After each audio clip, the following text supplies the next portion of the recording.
Bapak,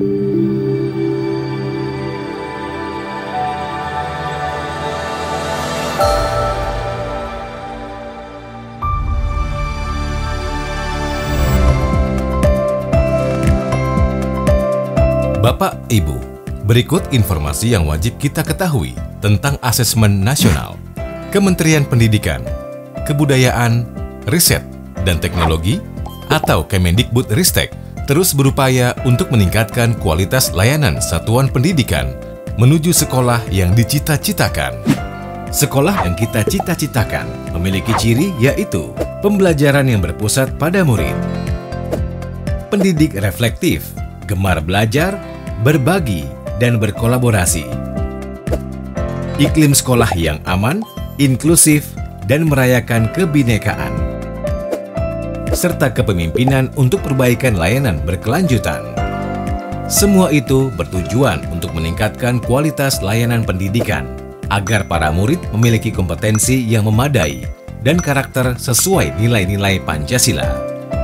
Langkah pertama untuk meningkatkan kualitas layanan pendidikan dimulai dari mengikuti Asesmen Nasional atau AN. Data hasil AN kemudian dituangkan ke dalam bentuk profil dan rapor pendidikan yang disajikan pada platform rapor pendidikan. Satuan pendidikan dapat menggunakan data rapor pendidikan sebagai dasar dalam memperbaiki dan meningkatkan mutu layanan masing-masing satuan pendidikan melalui siklus identifikasi, refleksi, benahi perencanaan, dan benahi implementasi, atau disingkat IRBB. Asesmen Nasional adalah salah satu bentuk evaluasi sistem pendidikan yang dilakukan oleh Kemendikbudristek pada jenjang pendidikan dasar dan pendidikan menengah. Asesmen Nasional bertujuan untuk mengukur hasil belajar kognitif melalui asesmen kompetensi minimum atau AKM, literasi dan numerasi, hasil belajar non-kognitif melalui survei karakter, dan kualitas lingkungan belajar pada satuan pendidikan melalui survei lingkungan belajar atau Sulingjar yang dilakukan secara berkala. Semua instrumen asesmen nasional tersebut dikerjakan oleh semua peserta didik yang tersampling. Sedangkan pendidik dan kepala satuan pendidikan hanya mengerjakan instrumen survei lingkungan belajar. Melalui AN, diharapkan dapat mendorong adanya perbaikan mutu layanan pendidikan di satuan pendidikan dan daerah, bukan perbandingan antar sekolah dan atau antar daerah. Bukan pula untuk menilai individu peserta didik, pendidik, atau kepala satuan pendidikan. Nah, bagaimana AN dilaksanakan?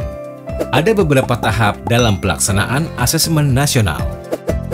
Pertama, pendataan. Pendataan adalah proses pengelolaan data calon peserta asesmen nasional. Pendataan dimulai dari mendata peserta didik, pendidik, dan kepala satuan pendidikan melalui aplikasi data pokok pendidikan atau Dapodik. Lalu, lakukan verifikasi dan validasi atau verval peserta didik melalui sistem verval PD berdasarkan nomor induk siswa nasional atau NISN. Data peserta didik yang valid akan dipublikasikan melalui aplikasi pd.data atau https://pd.data.kemdikbud.go.id dan dikirimkan ke server integrasi. Tarik data peserta didik calon peserta AN dari server integrasi melalui BioAN. Proses sampling calon peserta utama dan cadangan dilakukan secara otomatis dengan metode yang ditetapkan Kemendikbudristek pada aplikasi BioAN. Hasil sampling berupa daftar nominasi sementara atau DNS dicetak oleh pengelola data provinsi atau kabupaten kota sesuai kewenangannya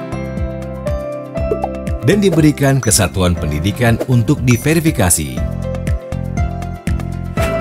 DNS yang sudah diverifikasi dan divalidasi oleh satuan pendidikan akan ditetapkan sebagai daftar nominasi tetap atau DNT.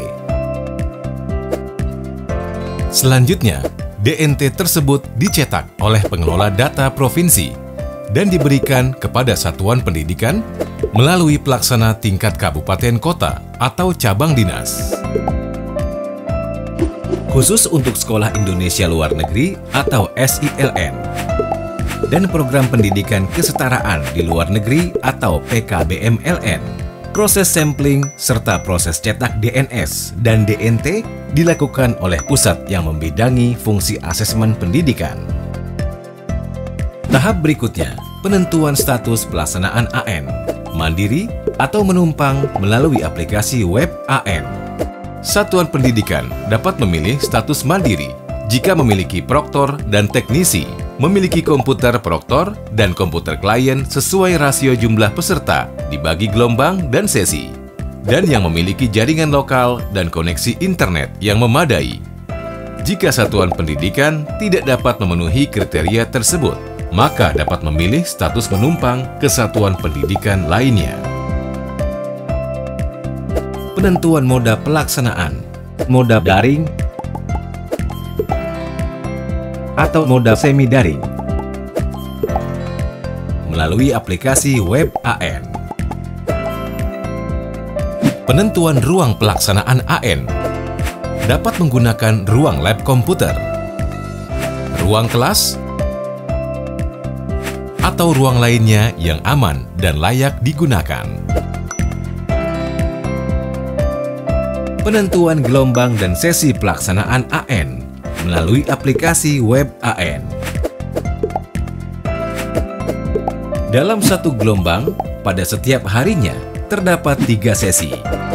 Sesi 1 dimulai pukul 7.30. Sesi 2 dimulai pukul 10.40. Sesi 3 dimulai pukul 14.20. Satuan pendidikan dapat menentukan jumlah sesi masing-masing sesuai dengan kebutuhan. Tahap selanjutnya adalah simulasi.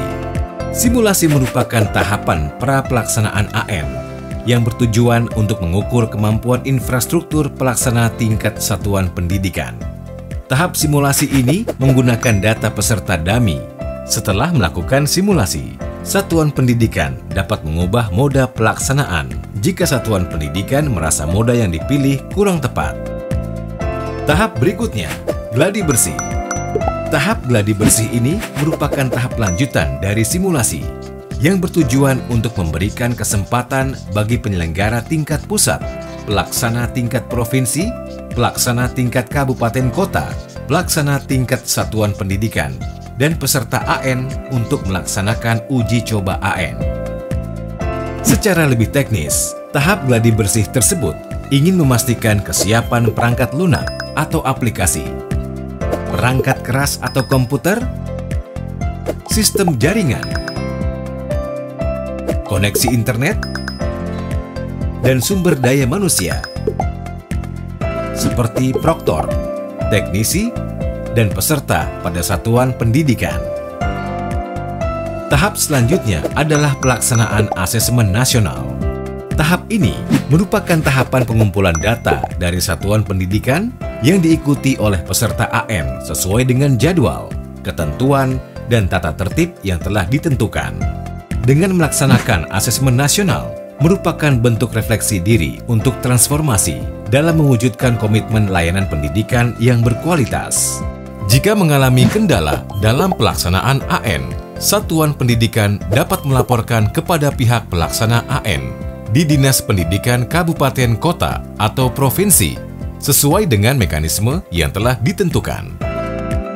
Jangan lupa, pelajari dan pahami pedoman penyelenggaraan serta petunjuk teknis asesmen nasional tahun 2024. Bapak, Ibu, mari kita wujudkan satuan pendidikan berkualitas yang dicita-citakan.